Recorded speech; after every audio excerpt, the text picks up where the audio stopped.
If you have a business and you're making money in this business, make sure you're filing your renditions. So a lot of what the appraisal district does, right? And so this is important for people to know if you own a business. If you haven't filed a personal property rendition and you own a business, file. Go to Jake, sit down, have your 360 review and file something. But what I want to put out there for everybody is if you're not filing, file, because the appraisal district will find you. They'll go through the Secretary of State. They'll see if you own an LLC. They'll research you. They'll find a website. And what they do is they try to determine, and they're going to estimate. They don't know since you haven't filed, right? They're going to try to find people that haven't filed, that are not being compliant. They're going to go in and say, okay, this person owns an LLC. Here's their work address. They look to be a mid-size, manufacturing. They're going to put you into their model. We think they have $250,000 in personal property, and you're going to get a tax bill just like this gentleman.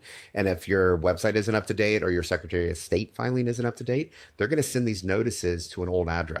And if you don't file, you don't answer, they will come after you and they will put a levy on your property. Then nasty notices from, law firms like Linebarger, where you're going to say, oh, now I owe all this penalty and interest. Yep. I owe on a value of assets I don't technically own. And all this can be avoided, one, if you're filing or using an expert to file, or if you do receive one of these notices, reach out to Jake.